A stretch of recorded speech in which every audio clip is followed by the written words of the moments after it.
Il y eut un homme, vénérable par sa vie, Benoît, béni par la grâce et par son nom. Ayant quitté la maison et les biens de son père, désireux de plaire à Dieu seul, il rechercha une vie de sainteté. Au nom du Père et du Fils et du Saint-Esprit, Amen. la grâce de Jésus-Christ notre Seigneur, l'amour de Dieu le Père et la communion de l'Esprit Saint soient toujours avec vous. Et avec votre esprit. Aujourd'hui, c'est le 11 juillet, c'est la fête de Saint Benoît, le fondateur de l'ordre bénédictin. Benoît a vécu surtout au VIe siècle, début VIe siècle, et en 1964, il a été déclaré le patron de l'Europe, le patron principal de l'Europe, à cause de son œuvre. Aujourd'hui, donc, on va se concentrer sur lui, sur l'exemple qu'il nous donne comme témoin de l'Évangile. Dans notre parcours, dans notre célébration, nous voulons aussi souligner l'anniversaire de notre frère Jean-Marc, qui tombe justement le 11 juillet, le jour de la fête aussi de Saint Benoît. On va demander au Seigneur qu'il puisse lui continuer à le façonner, à façonner son cœur pour le rendre comme celui de Saint Benoît, un cœur tout dévoué au Seigneur, un cœur qui ne cherchait qu'à mettre Dieu en premier. Voilà le sens de notre prière pour lui et que le Seigneur réponde à ses attentes, à ce qu'il désire lui-même dans son cœur. Tournons-nous vers la miséricorde de Dieu et présentons-nous à lui tel que nous sommes. Je confesse À Dieu Tout-Puissant, je reconnais devant vous, frères et sœurs, que j'ai péché en pensée, en parole, par action et par omission. Oui, j'ai vraiment péché. C'est pourquoi je supplie la bienheureuse Vierge Marie, les anges et tous les saints, et vous aussi, frères et sœurs, de prier pour moi, le Seigneur notre Dieu.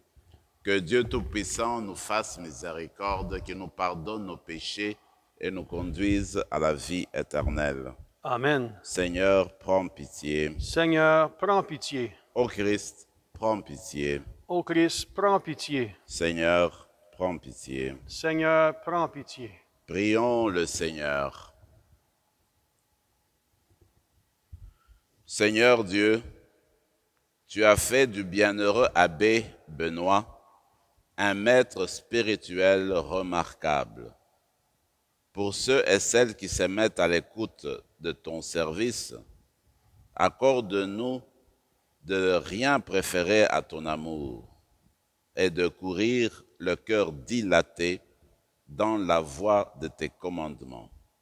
Par Jésus-Christ, ton Fils, notre Seigneur, qui vit et règne avec toi dans l'unité du Saint-Esprit, Dieu, pour les siècles des siècles. Amen.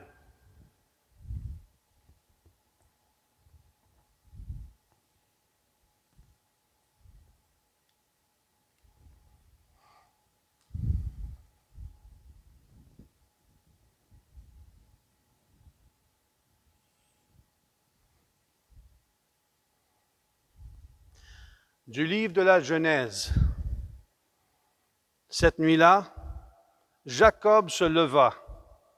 Il prit ses 2 femmes, ses 2 servantes et ses 11 enfants, et passa le gué de Yabok. Il leur fit passer le torrent, et fit aussi passer ce qui lui appartenait. Jacob, lui, resta seul. Or, quelqu'un lutta avec lui jusqu'au lever de l'aurore. L'homme, voyant qu'il ne pouvait rien contre lui, le frappa au creux de la hanche. Et la hanche de Jacob se démit pendant ce combat.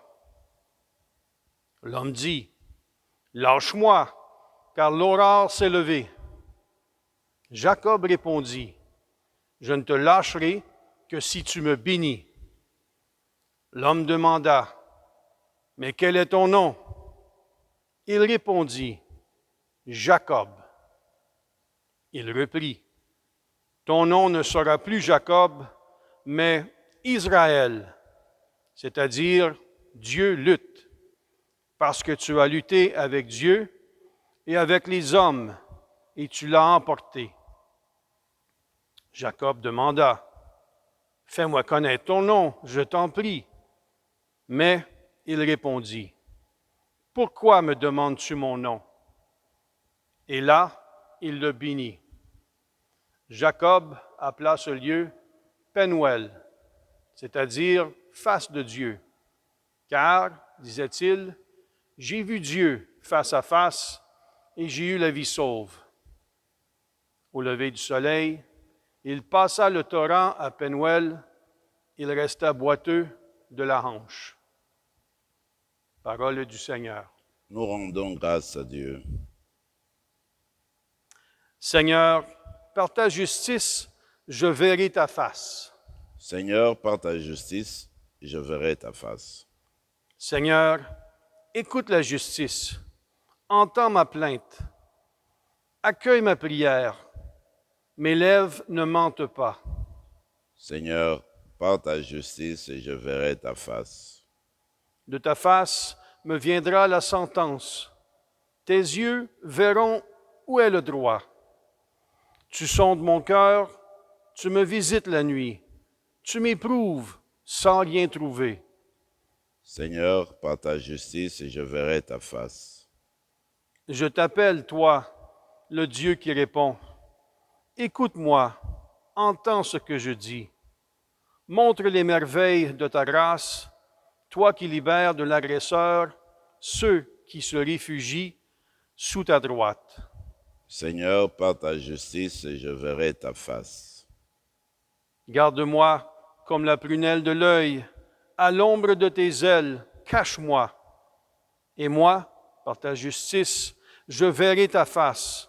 Au réveil, je me rassasierai de ton visage. Seigneur, par ta justice, je verrai ta face. Alléluia, alléluia. Moi, je suis le bon pasteur, dit le Seigneur.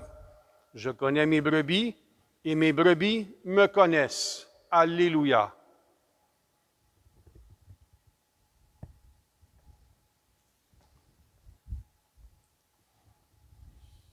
Le Seigneur soit avec vous. Et avec votre esprit. Évangile de Jésus-Christ selon saint Matthieu. Gloire à toi, Seigneur. En ce temps-là, voici qu'on présenta à Jésus un possédé qui était sourd-muet. Lorsque le démon eut été expulsé, le sourd-muet se mit à parler.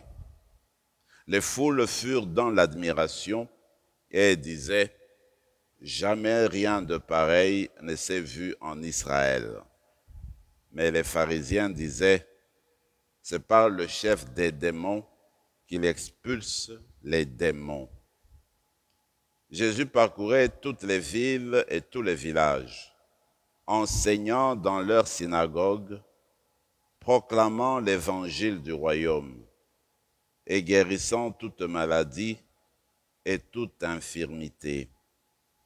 Voyant les foules, Jésus fut saisi de compassion envers elles, parce qu'elles étaient désemparées et abattues, comme des brebis sans berger. Il dit alors à ses disciples, « La moisson est abondante, mais les ouvriers sont peu nombreux. Priez donc le maître de la moisson d'envoyer des ouvriers pour sa moisson. » Acclamons la parole de Dieu. Louange à toi, Seigneur Jésus. Nous connaissons bien l'histoire de Jacob. Avec l'aide de sa mère, Rebecca, eh bien, Jacob a usurpé le droit d'aînesse d'Ésaü. Alors, qu'est-ce qui se passe? Il va quitter la famille, lui, Jacob, avec tous ses enfants parce qu'il a peur de la réaction de son frère Ésaü. Alors, il prend la fuite. Après plusieurs années, Jacob se décide de revenir en famille sur le territoire qui était confié par Dieu, n'est-ce pas, à Abraham et à Isaac, son père. Mais maintenant, il a peur. Il ne sait pas quelle sera la réaction de son frère Ésaü. Certainement que son frère entretient encore en lui l'esprit de vengeance. C'est ainsi qu'il traverse la rivière. Il laisse d'abord sa famille aller et lui reste dans la solitude. Et dans la nuit, il se bat contre un être humain. En fait, il s'agissait de Dieu. Comme pour dire, dans ses questionnements, dans son désir de vouloir réparer les choses, Jacob a prié, avait besoin de Dieu, avait besoin de garder, n'est-ce pas, le cap vers la paix, vers l'unité. Il était invité à rester constant dans la prière, mais aussi dans le souci de de se retrouver avec son frère. C'est ainsi que le lendemain, ce n'est pas dit dans l'histoire d'aujourd'hui, ça le dira plus tard, en fait, il va se réconcilier avec son frère Ésaü. Grâce à sa prière, grâce à la bénédiction que cet être-là qui est Dieu, en fait, va lui accorder lors de sa prière, lors de la nuit. Comme pour dire, vous et moi, dans notre vie de tous les jours, nous avons aussi nos questions, nous avons nos peurs, nous avons nos épreuves, nous avons des décisions à prendre. Est-ce qu'il faudra le faire tout seul?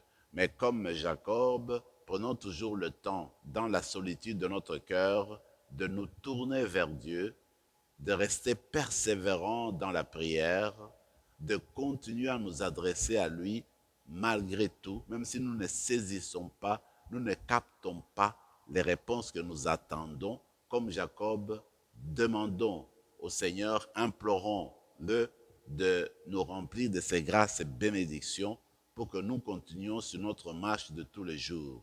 Et je reste convaincu, comme c'est arrivé à Jacob, qui finalement s'est réconcilié avec son frère d'une manière inattendue, eh bien le Seigneur a son temps pour nous permettre de répondre à nos attentes, pour nous permettre de trouver solution à nos problèmes, pour nous permettre de construire l'unité là où il y a la désunion, pour nous permettre de porter son témoignage.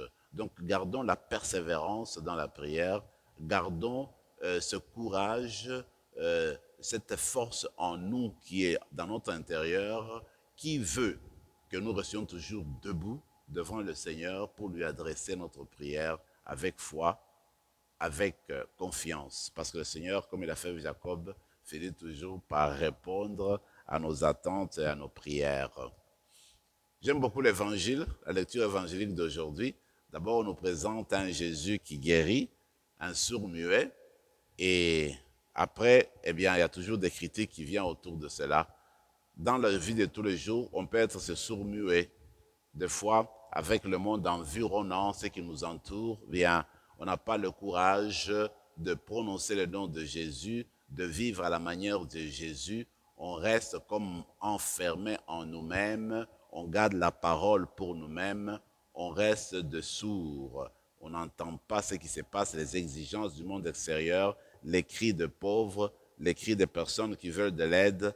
On se bouche les oreilles et on ferme la bouche, on garde sa parole, la parole de Dieu en soi. On ne veut pas qu'elle ressorte.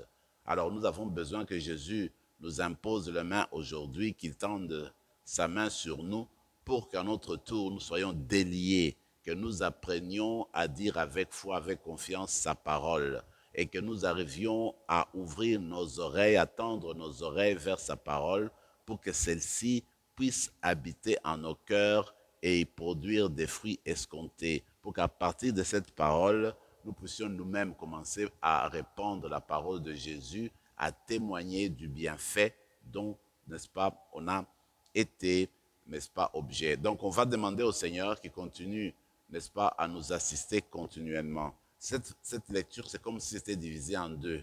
Regardez, la deuxième section, c'est comme si on nous donnait un sommaire de ce que Jésus vivait de tous les jours, un sommaire de tous les jours. Pourquoi? Parce qu'il est dit que Jésus allait de village en village pour enseigner. Et il guérissait, il enseignait dans les synagogues. Et il allait partout pour annoncer la bonne nouvelle de Dieu, la bonne nouvelle du royaume. Et Jésus n'a pas fait cela seul, il a fait entourer de ses disciples parce qu'il voulait que les disciples continuent son œuvre ensuite. Vous et moi, nous sommes les disciples d'aujourd'hui. Nous sommes invités à reprendre ce travail de Jésus, d'aller de village en village, de ville en ville, partout où nous sommes, surtout à l'été, partout où nous sommes, eh bien, que nous nous comportions en témoins de Jésus, que nous fassions connaître son nom, que nous répandions, n'est-ce pas, la bonne nouvelle du salut, la nouvelle du royaume. Et c'est ça qu'a fait Benoît. C'est ça qu'a fait Benoît dans sa vie. Il a été proclamé patron de l'Europe. Pourquoi? Parce que, grâce aux différents monastères qu'il va créer dans toute l'Europe, eh bien, la parole de Jésus va se répandre partout. Lui, dans le monastère, a voulu faire de Jésus, de l'amour de Dieu, la priorité des priorités. Toujours essayer de plaire à Dieu dans sa vie. Alors, vous et moi, nous sommes invités à faire la même chose, que Dieu soit notre priorité, la priorité des priorités, que nous essayons d'abord de plaire à Dieu. Quand on plaît à Dieu, alors on reçoit de lui une grâce spéciale justement pour répandre son amour autour de nous. Que nous ayons en nous la miséricorde, la compassion de Jésus lui-même qui regarde les foules et puis qui se dit, ces foules-là ont besoin de pasteurs, ont besoin de gens pour les encadrer. Alors ce sens-là, cette sensibilité, nous allons la demander au Seigneur aujourd'hui, que nous soyons des gens sincères, des gens ouverts au Seigneur, des gens sensibles, des gens qui accueillent sa parole en vue de la répandre pour l'événement du royaume, pour la transformation de ce monde. Et on le fait non seulement avec la parole, on le fait aussi avec nos gestes. Alors on va continuer notre célébration en ce jour du 11 juillet et nous louons le Seigneur pour Saint Benoît, pour ce qu'il a fait dans l'Église, pour ce qu'il continue à faire encore aujourd'hui dans plusieurs monastères bénédictins répandus à travers le monde. Et nous prions aussi pour notre frère Jean-Marc, dont c'est l'anniversaire aujourd'hui. On le met ensemble et on offre l'Eucharistie au Seigneur qui est le Dieu dont tout bien vient. Alors le Seigneur, en fait, il veut dire qui est source de tout bienfait. Alors on va lui demander de continuer à nous bénir tout ce que nous portons dans nos cœurs aujourd'hui. Amen.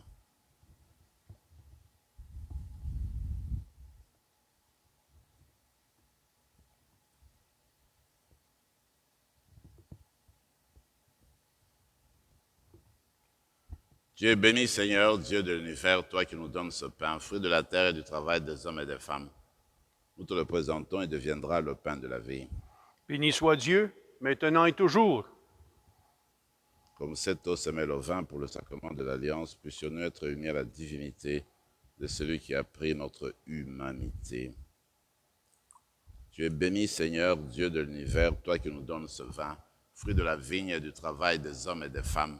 Nous te le présentons et deviendra le vin du royaume éternel. Béni soit Dieu, maintenant et toujours. Humbles et pauvres, nous te supplions, Seigneur, accueille-nous. Que notre sacrifice en ce jour trouve grâce devant toi. Pardonne-nous de nos fautes, Seigneur, purifie-nous de nos péchés. Prions ensemble, mes frères et mes sœurs, au moment d'offrir le sacrifice de toute l'Église. Pour la gloire de Dieu et le salut du monde. Seigneur, regarde avec bienveillance les offrandes que nous te présentons en célébrant le bienheureux Benoît. Fais qu'à son exemple, en ne cherchant que toi, nous trouvions à ton service les dons de l'unité et de la paix. Par Jésus le Christ, notre Seigneur. Amen. Le Seigneur soit avec vous. Et avec votre esprit, Élevons notre cœur. nous le tournons vers le Seigneur. Rendons grâce au Seigneur notre Dieu. Cela est juste et bon. Vraiment, il est juste et bon, pour ta gloire et notre salut, de t'offrir notre action de grâce toujours et en tout lieu, Seigneur, Père très saint, Dieu éternel et tout-puissant. Nous célébrons les prévenances de ton amour pour tant d'hommes et de femmes, parvenus à la sainteté en se donnant au Christ à cause du royaume des cieux. Par ces mystères d'alliance, tu veux que notre condition humaine retrouve sa splendeur première et que, dès ici-bas, nous ayons un avant-goût des biens que tu nous donneras dans le monde à venir. C'est pourquoi, avec les anges et tous les saints, nous te chantons et sans fin nous te proclamons. Saint, Saint, Saint, le Seigneur Dieu de l'univers, le ciel et la terre sont remplis de ta gloire. Hosanna au plus haut des cieux. Béni soit celui qui vient au nom du Seigneur. Hosanna au plus haut des cieux. Toi qui es vraiment saint, toi qui es la source de toute sainteté, Seigneur, nous te prions, sanctifie ces offrandes en répandant sur elles ton esprit, qu'elles deviennent pour nous le corps et le sang de Jésus le Christ notre Seigneur. Au moment d'être livré et d'entrer librement dans sa passion, il prit le pain, il rendit grâce, il le rompit et le donna à ses disciples en disant, « Prenez et mangez-en tous, ceci est mon corps livré pour vous. »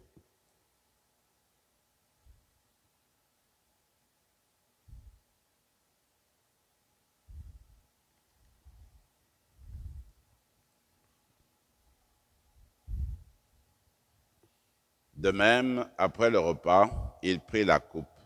De nouveau, il rendit grâce et la donna à ses disciples en disant, « Prenez et buvez-en tous, car ceci est la coupe de mon sang, le sang de l'alliance nouvelle et éternelle, qui sera versé pour vous et pour la multitude en rémission des péchés. Vous ferez cela en mémoire de moi. »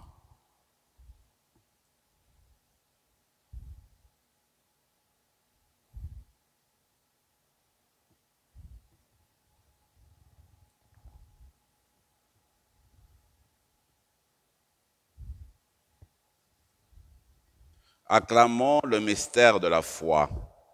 Quand nous mangeons ce pain et buvons à cette coupe, nous annonçons ta mort, Seigneur ressuscité, et nous attendons que tu viennes. En faisant ainsi mémoire de la mort et de la résurrection de ton Fils, nous t'offrons, Seigneur, le pain de la vie et la coupe du salut. Et nous te rendons grâce, car tu nous as estimés dignes de nous tenir devant toi pour te servir. Humblement, nous te demandons qu'en ayant part au corps et au sang du Christ, nous soyons rassemblés par l'Esprit Saint en un seul corps. Souviens-toi, Seigneur, de ton Église répandue à travers le monde. Fais-la grandir dans ta charité, en union avec notre pape François, notre évêque Marcel, Yvan son auxiliaire, et tous les évêques, les prêtres et les diacres. Souviens-toi aussi de nos frères et sœurs qui se sont endormis dans l'espérance de la résurrection. Et souviens-toi dans ta miséricorde de tous les défunts. Accueille-les dans la lumière de ton visage.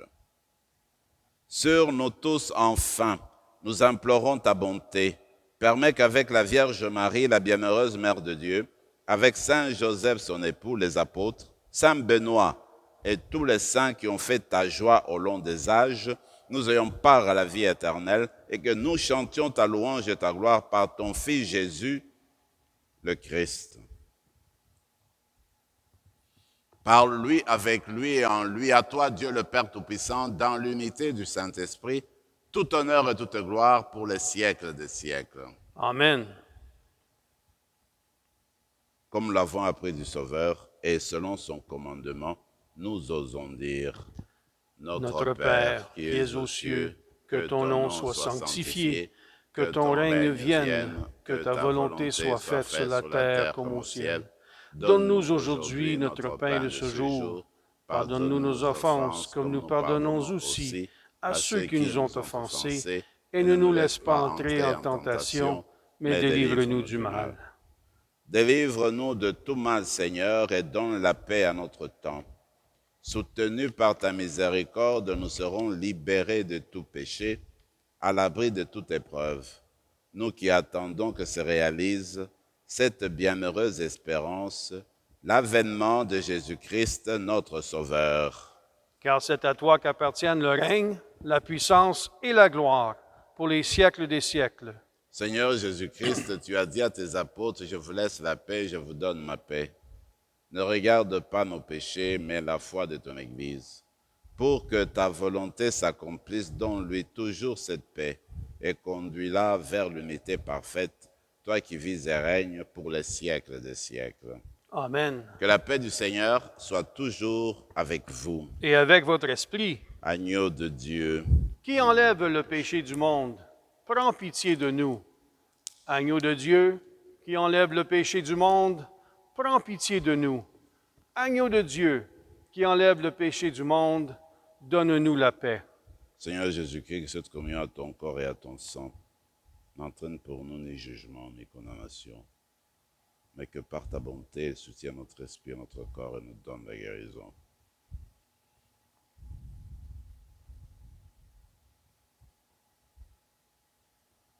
Voici l'agneau de Dieu, voici celui qui enlève les péchés du monde. Heureux les invités au repas des noces de l'agneau. Seigneur, je ne suis pas digne de te recevoir, mais dis seulement une parole et je serai guéri. Que le corps et le sang du Christ nous gardent pour la vie éternelle. Amen.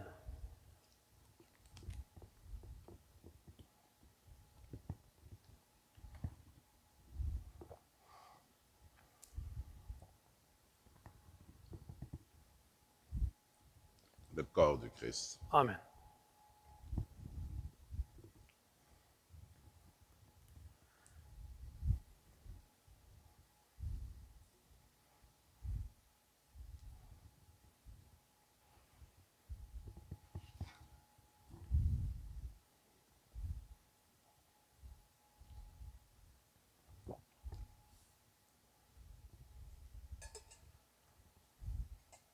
Prenons quelques moments de silence et de prière dans nos cœurs.